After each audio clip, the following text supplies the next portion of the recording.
is the owner personally ready from a financial perspective to move out of the business? Mhm. And what I mean by that is there a state in order? Are all the documents in place? Have they done everything they need to do on the personal side? Maybe some tax mitigation or minimization things that you can do from a legal or accounting perspective. Have you done all these things so that you know you're personally ready? The other thing that goes into that is, do you need the sale of the business to fund whatever it is you're going to do next? Mhm. Or do you have enough money and the money from the business sale is just going to be gravy? It's a really important thing to understand, because if you need a certain amount of money, well, then when we get to the second leg of the stool, the test is the business ready? Mhm. So is the business at a value that will satisfy your personal readiness? Are the value drivers of the business in order? A couple of things that come to mind real quickly are, people don't clean up their balance sheets. Mhm. And so what do I mean by that? If you're an inventory intensive business and you've left a lot of inventory on your balance sheet that could be obsolete or slow moving, hasn't been sold in a long time, and you don't clean that up and do a physical inventory on a regular basis, that could be a real problem. So I grew up in New York City Mhm. in the early 1960s to a pretty large Italian family. And dinner table was an interesting part of our day. It was robust with lots of food, lots of family. It was fun. I was actually just having this conversation with one of my kids the other day, and I said how much I enjoyed that time of my life and looking back on that and how special some Mhm. of those moments were. Yeah, you don't realize it when you're in the moment, but yeah, when you reflect back, that's when all the magic moments start to appear. Wait, how Totally. many kids or how many siblings did you have? I have two. There's three of us total. Yeah, very cool, very cool. Excellent. So, were you an entrepreneur growing up, or did it hit you at some point, later on in life when you wanted to start your own company? I was not an entrepreneur growing up, but I was always entrepreneurial. I was always hustling. I always had multiple jobs, Hmm. even in high school. I remember I I would, so I could have the car, drop my dad off at the train station at 5:30 in the morning. I would go and clean office buildings. I'd go to school, have whatever sporting practice I had after school, football or whatever it was, go to a job after that, and then pick up my dad at the train station when he got off the train. Wow. And so I was always hustling, always trying to figure out, what I could do to make money, and always enjoyed trying new things. Hmm. Hmm. And so now today that's led you into mergers and acquisitions. Can you talk a little bit about how you got into that business? What was the catalyst to deliver you to that? Yeah, I was actually one of my clients 17 years ago. And what I mean by that is I found myself in transition and not knowing what I wanted to do next, but knowing that I wanted to do it for myself. Hmm. Uh, I I had the itch for many years to own my own business, and worked for venture capital backed companies, corporate America. Had done a lot of things, traveled the world, and I thought at that point in time in my early 40s, it was a good time for me to make an investment in myself and my future. And so I went out to look at buying a business. Hmm. And in the process at looking at my options and exploring it and working with people like myself and what I do, over the course of probably 6 or 9 months, I came to the realization that I thought I could really help people buy and sell businesses. And so I bought a small firm Hmm. that was doing that. And here we are 15 years later, we're closing in on 400 Wow. successful transactions. And so it's been a great ride. Yeah, that's fantastic. So talk a little bit about your I guess your idea of purchasing an existing business rather than starting one fresh from scratch. I mean, obviously, entrepreneurialism, it's the buzzword today, and everybody says I got to start my own business. So that's starting fresh. What are some of the challenges, or the benefits to purchasing something that's already Yeah. existing? I at the time didn't think I had a unique enough concept or anything that I could go do that would be the next better bread box. Hmm. And so anything that I started, somebody else was already doing. And I reference, I was in my early 40s. I had what I call a train the pole, two young kids, lots of obligations. And I didn't want to take 3 or 4 years trying to ramp something up and figuring it out from scratch. Hmm.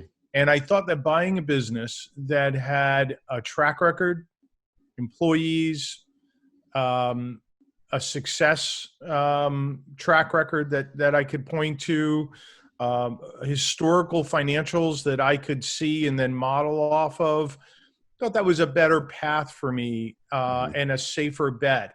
It's more expensive to do that. You're having to spend more money to buy an existing business, but at the end of the day, it was a safer bet for me. I probably, trying to start from scratch, would have spent much more money Hmm. in the long run versus just buying something that was already existing. Yeah, so you basically you're capitalizing on all of the marketing and all of the advertising and name recognition and branding that they've generated over X number of years of already being in business. So you're kind of starting in the middle rather than starting down at the bottom. And Yeah, all that momentum and the mhm, cash flow that goes with that momentum. So it's an ongoing concern. They've got clients, money's coming in the door.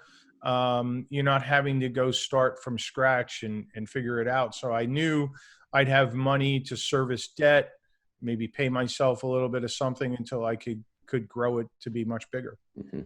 Now, do most of the people that you are working with currently, are they coming in with cash to buy these businesses, or is this something where, maybe they have investors who are backing them, or they've gone to the bank and leverage some other type of collateral? How does that transfer typically happen with the people that you're uh, selling and representing, I guess, bringing them opportunities to be able to buy business today? So maybe the place to start to answer that question is to talk about the types of buyers that I work with. Hmm. Um, and then the answer will be the same for all of them. But we work with buyers who are high net worth individuals, small investor groups, companies who want to grow through acquisition, and then institutional investors, what we call professional money, private equity groups, and family offices. So we work with the gamut of buyers. Hmm. And what I will tell you is that almost across the board, they all want access to bank money to buy a business. If somebody has $3 million, they don't want to use all 3 million to buy a business. They'd rather use a half a million, Hmm. leverage the bank's money, especially at today's interest rates, keep 2.5 million in the bank, and then go grow the business from there. And so, yes, they take on debt, uh, but it's, especially at today's interest rates, a much cleaner path for folks to buy businesses. So I rarely, if ever, see somebody write a check to buy a business, whether they have $3 million or 300 million under contract. They want to leverage that Yep. asset. That makes sense. That makes sense.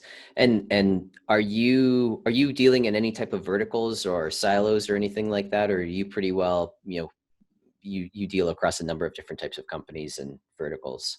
Yeah, not at this point in time. So I'm blessed to have 15 people Hmm. at this point in time. All of them have different areas of specialty, Hmm. and so we cover just about every vertical there is, with the exception of agriculture and energy. Those are two sectors that we don't do anything in, and probably restaurants, other than if it's a really large restaurant operation. Hmm. Um, but we've done transactions in every other sector. Oh, that's excellent. Yeah. So now when you are saying that you have 15 people, I'm assuming that that means you've got, 15 different groups that have their focus or have their, their lanes that they're looking for. Yeah, at least in my experience, when we've dealt with private equity or any type of family offices, they have their niche that they Mhm. that they focus in on, and those are the types of businesses that they would feel comfortable investing in. Normally, they've made their money in those types of businesses or those types of backgrounds, so they want to keep deploying capital in that. Is that pretty well the same thing that you find? No, what I mean by that is I have 15 advisors, and Ah, so they all cover different sectors. And some of them will cover multiple sectors easily, because at the end of the day, the process of buying or selling a business, whether you're in manufacturing or distribution, it's really not, the process is not much hmm. different. The things that change from sector to sector are how you value a business in that sector, and where you go find the buyers potentially for that sector. But the steps in the process, pretty much the same regardless of the sector. Yeah, got it. So do you help people that are also selling their business? I guess uh, design it to be sold. I'm not quite sure how to phrase Yeah. that, but Yeah. basically just make sure that everything's aligned and easy for someone to come in and do the due diligence on the business. Yeah. Do you help align that as well? So it's a great question. My core business, Sun Acquisitions, we help sellers sell their businesses and buyers buy. So we'll represent buyers or sellers. We just launched a new business earlier this year where we're actually helping people prepare for an acquisition or a sale, either Mhm. way. It's called K2 Advisor. Advisor is with an E at the end. And the reason we started this new business was because after doing this for 15 years, the one big thing that I see time and time again is people just don't really prepare Mhm. for an acquisition or a sale. Mhm.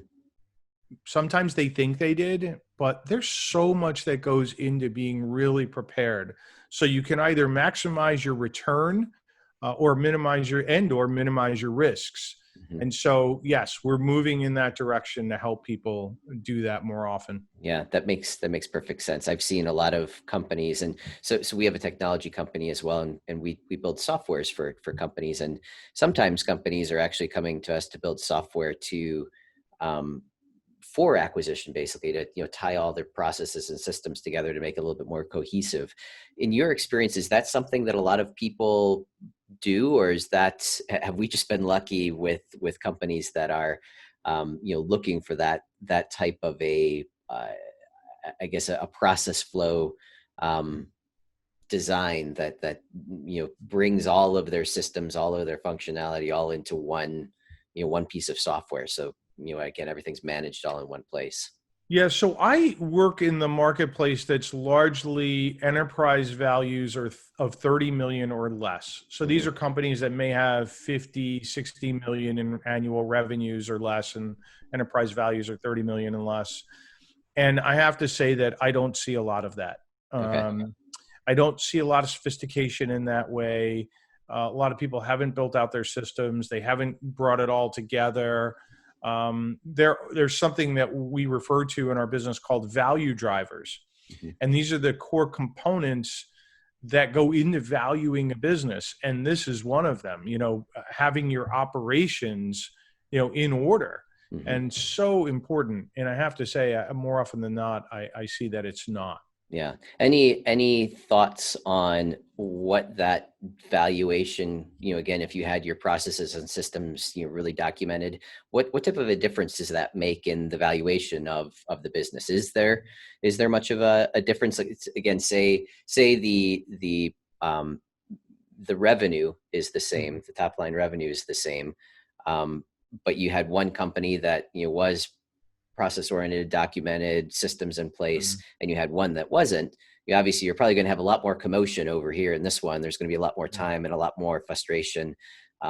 getting to that end result than what this one has. But is there any type of a tangible um, valuation difference between the two of them that There you? should, the short answer is there absolutely should be. And so think of it from a buyer's perspective. When a buyer is looking at a business, one of the things that they're analyzing when they're looking at it is, how easy can I transition this business to the new management, into my existing operation? Me personally, how easy can I transition in? And is there a roadmap there? Mhm. And to the extent that there isn't a roadmap and there aren't operations manuals and it's not all documented, the risk level goes up for a buyer. So once the risk level goes up, valuations go down. Mhm.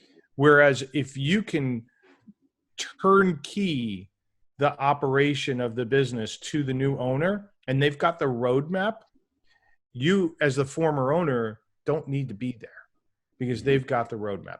And I say that you might need to be there for some other things like client transitions and things that aren't in the manual. But if it's all documented, it's much easier and the risk level has gone way down. Yeah, no, that makes perfect sense. Can you talk a little bit about what types of things, and I guess there's a two-part, this is a two-part question.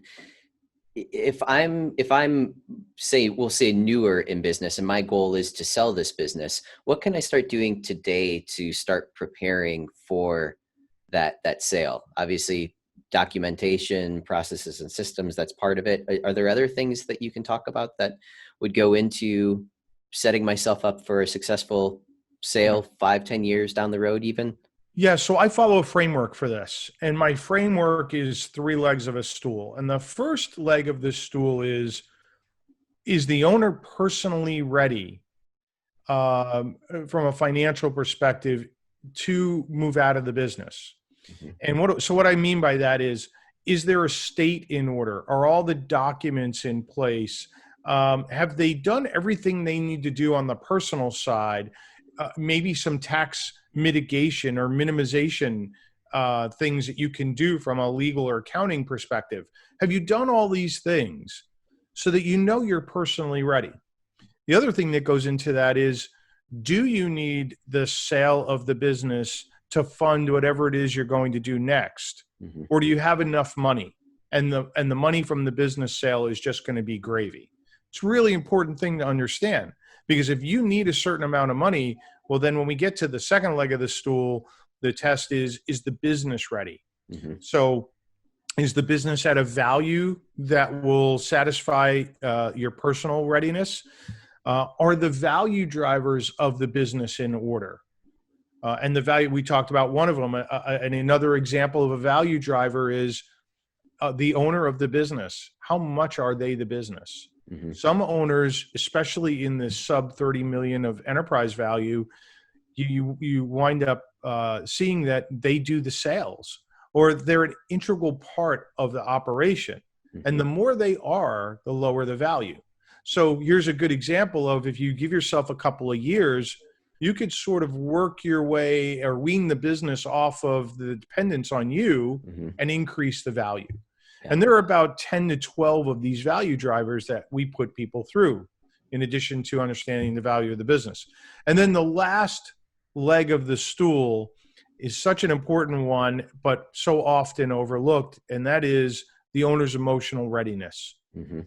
Are they really emotionally ready to let go? Will they be emotionally ready in 2 or 3 years from now? And my litmus test for that typically is, does the owner have something in their life outside of their work and their business that's going to pull them out of the business? Mhm. uh, a, a retirement home, grandkids, travel, whatever it is. And if they don't, then that is something they probably need some time to work on. Mhm. I'll put a bow on all of this by saying that I was at a conference a couple of years ago, and the folks that ran the conference did a quick study, and they found that 75% of business owners were remorseful about selling their business. Yeah. It had nothing to do with how much money they received for the business. It had everything to do with the owners didn't have the next thing to go do in their life. Yeah. Sure. And Sure. and so I see it a lot. I hear it a lot. I have some personal friends who have sold their business and they're going through it. So those three legs of the stool should be analyzed and looked at. And I think, as you were pointing out, at least a couple of years before, if not the day you buy or start a business, because the exit from your business may be at a date of your choosing, and it may be at a date that you didn't anticipate because of some life event. Yeah, sure. No, that's always, I think that's probably the biggest struggle of anybody. I mean, these businesses are like people's babies, their kids, and, people don't understand that if they haven't done it before, but it really is, stepping away from something like that and just saying, okay, I'm done. Right. It's difficult to be able to separate that. No, that's great advice. Are you able to talk about some of the challenges that you've seen people get put into, because they didn't go through some of this documentation process, or they didn't have their business in a state when they went to go sell the company? I'm assuming that there's, sometimes they're not able to find a buyer, they're not able to, acquire or sell the business for, what they think that it's worth. Can you talk a little bit about some of the challenges that people have had, when they try to go sell their company without having the proper framework set up, formation? Yeah. Yes. Yeah. There's so many. We could sit here and talk all day. A couple of things that come to mind real quickly are people don't clean up their balance sheets. And so what do I mean by that? If you're an inventory intensive business and you've left a lot of inventory on your balance sheet that could be obsolete or slow moving, hasn't been sold in a long time, and you don't clean that up and do a physical inventory on a regular basis, that could be a real problem. And I'll point to an example that is a very harsh example, but it's a real example. We represented a client some time ago who never did they never did a physical inventory, and they had something like 7,500 SKUs. Wow. And we had a lot of buyers on this business. It was a pretty significant sized business. It had been around, started in the early 1950s. Great business, great owners, tremendous owners, salt of the earth. But they knew their business, but they never really took physical inventories. And the balance sheet, it sort of tied out, but the buyer didn't have a ton of confidence. And so while we were in diligence, the buyers got to a certain point and they said, guys, we believe all of this, we trust you, but we have a bank that's requiring that we really make sure that these numbers all foot. And so we need to ask you to do a physical. And then once you do the physical inventory and clean up your balance sheet, we're going to then do a quality of earnings, which is pretty typical on larger deals. And once we do the quality of earnings, then we should be able to, really establish what the numbers are. Great. So as you can imagine, when a company that size takes a long time to do a physical inventory, it took at least 30 days. Then the quality of earnings followed, which then took another 30 days. So we had a 60-day delay that got put into this process. The crazy part about that is when the financials were done and they all got footed, we weren't off by very much at all. Oh, really? Oh, wow. It was a rounding error for the most part. So this goes to show you how well the owners knew their business, but how uncomfortable the buyers and their bank was because they hadn't done physical inventories. The balance sheets were not total guesswork, but they were piecing it together.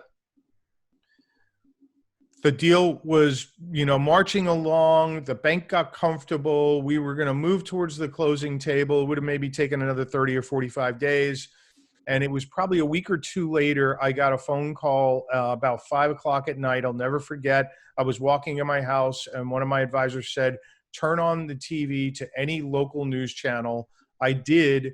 And our client's facility was on fire. Oh my God. And burnt to the ground.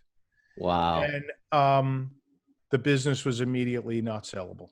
Yeah. And these guys had worked so long and so hard, and it was a meaningful, I mean, these guys were going to be set for life. Yeah. Many times over. And here we had this Poof. building burnt Yeah. down to the ground because they hadn't done this work up front. And what a shame. I mean, it's a long story, but and I could give you many more that are probably not as harsh as that, but it really, I think, highlights the importance of prepare your house. Just like when you're going to sell a piece of real estate, you stage it, you clean it up, you make some repairs, you paint it, whatever you do, your business is no different. And it's typically your largest transaction in your lifetime. So you should spend some time preparing it. Yeah, sure. Absolutely. No, this is fantastic. Domenic, I could go on forever talking about these different strategies and tips to be able to make these businesses better. But if someone wanted to reach out and learn more about you or your company, what would be the best way to do that, would you say? Yeah, so I'd say the best way is you can reach out to me directly at Domenic at K2 Advisor. That's DOMENIC at K and the number 2 advisor, and advisor is with an E.com. I'd also offer, Matt, that we have some free assessments on our website. A seller can take an assessment and a buyer can take an assessment. And in 5 to 7 minutes on a scale of 0 to 100, they'll know how prepared their business is for sale or how prepared they are to buy something. And we email the results. They get everything after they take the assessments. I love it. I love it. This is fantastic. Domenic, thank you for sharing some of the knowledge about your mergers and acquisition experience. And hopefully this helps some of our budding entrepreneurs set themselves on the right path to having some successful exits here in the future. So certainly appreciate it. Matt, I really enjoyed being here. That was a great interview. Nice job. Really appreciate it. Thank you.